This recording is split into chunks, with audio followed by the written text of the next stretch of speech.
ఆంధ్రప్రదేశ్ ముఖ్యమంత్రి చంద్రబాబు నాయుడు గారికి అలాగే తెలుగుదేశం పార్టీ కూటమికి గట్టి షాక్ ఇచ్చిందా ఇంటెలిజెన్స్ రిపోర్ట్ అంటే ఖచ్చితంగా అవుననే సమాధానం వస్తుంది.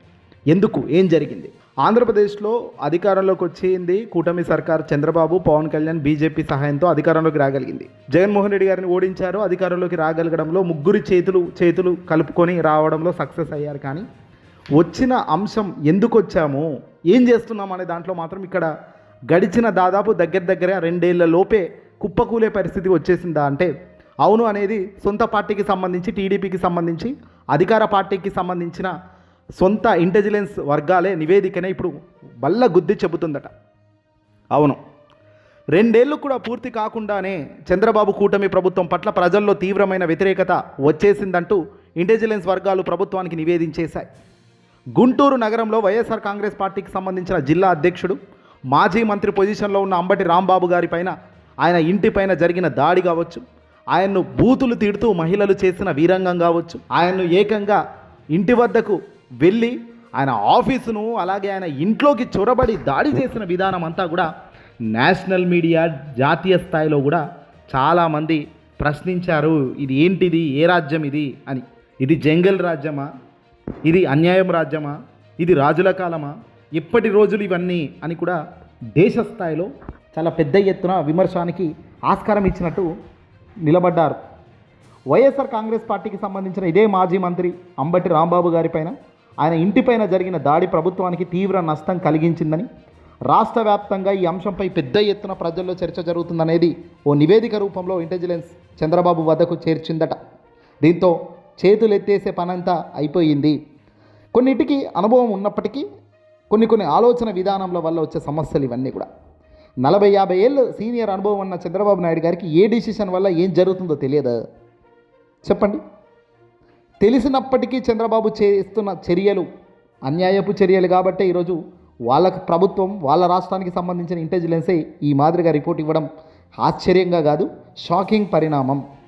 గుంటూరు పశ్చిమ MLA Galla Madhavi press meet పెట్టి మరి ఆమె చేసిన హెచ్చరికలు కావచ్చు, ప్రభుత్వం పట్ల ఆగ్రహానికి కారణమయ్యాయని సాక్షాత్తు ఆంధ్రప్రదేశ్ కూటమి ఇంటెలిజెన్స్ తెలిపింది.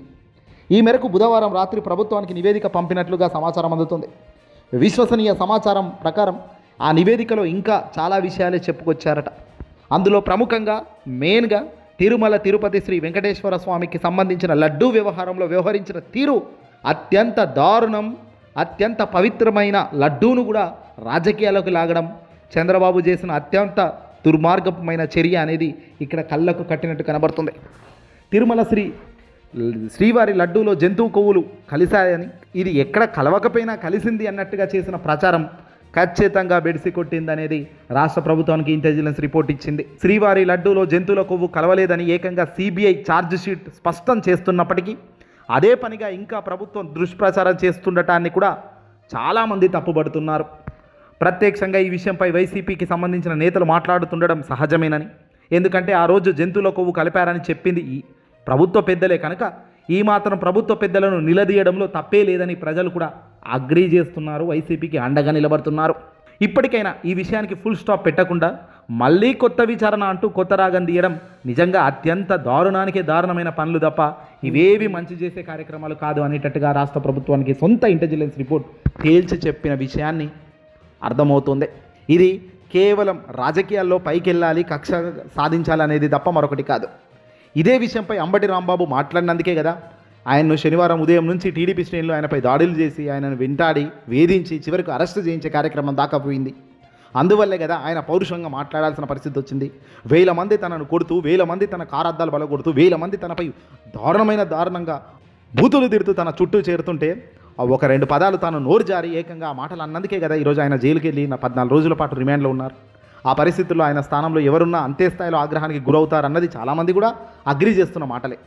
మళ్ళీ పెద్ద సంఖ్యలో టీడీపీ శ్రేణులు అంబడి ఇంటికి వెళ్ళడమే కాకుండా గోడలు పలగొట్టడం, కార్లను పలగొట్టడం, ఆఫీసును ధ్వంసం చేసి నిప్పంటించడం లాంటి అత్యంత చెయ్యకూడని పనులన్నీ చేసి ఈరోజు తలపట్టుకునే పరిస్థితికి రావడం అంటే ఇది కూటమి చేసుకున్న తప్పే అంటున్నారట.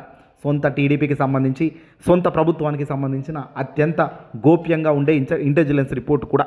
ఈ నేపథ్యంలో అంబటి కుటుంబాన్ని పరామర్శించేందుకు వైసీపీ అధ్యక్షుడు జగన్మోహన్ రెడ్డి గారు బుధవారం గుంటూరుకు వచ్చినప్పుడు చాలామంది ప్రజలు స్వచ్ఛందంగా ఆయన చూడటానికి రావడం, చాలా చోట్ల భారీ గేట్లు కూడా ఎత్తిపారేసి మహిళలు సైతం రోడ్ల మీదకి రావడం లాంటి చర్యలు చూస్తున్నప్పుడు నిజంగా మన తప్పేంటో ఇంతకు మించి కనబడడం లేదా?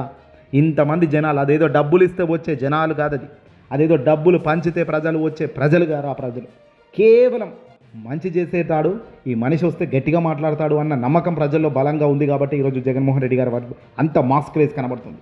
ఈ మనిషి మనం అనుకుంటున్నదే బయటికి చెప్తాడు అన్న నమ్మకం ప్రజల్లో ఉంది కాబట్టి అపర కీర్తి, అపర ప్రజాదరణ కలిగిన నాయకుడు అవుతున్నాడు రోజు రోజుకు. అధికారం ఉన్నా అధికారం లేకపోయినా జగన్కు మాత్రం ఏ రోజు ప్రజలు తగ్గలేదు. ఇది జగమెరిగిన సత్యం. ఇది గ్రహించలేని కూటమి చేస్తున్న ప్రతి పనిలో ఫెయిల్ అవుతూనే ఉంటుంది, వేసే ప్రతి అడుగులో నింద పడుతూనే ఉంటుంది. జాగ్రత్తగా అడుగులు వేయగలిగి, ప్రజలకు మంచి చేయగలిగి, ప్రజల వైపు నిలబడగలిగి, ఇలాంటి చెత్త రాజకీయాలకు పునిస్టాప్ పెట్టగలిగితేనే రాబోయే కాలంలో మనగడ ఉంటుంది తప్ప లేదంటే చాలా కష్టం అవుతుంది అనేది కూడా రాష్ట్ర ప్రభుత్వానికి ఇంటెలిజెన్స్ ఇచ్చిన తాజా రిపోర్ట్ సంచలనం రేకెత్తిస్తుంది. సంచలన విషయాలు వెలుగులోకి తెచ్చే కార్యక్రమం కూడా తెస్తుంది. ఈ వీడియోని అసలు లైక్ కొట్టి షేర్ చేయండి.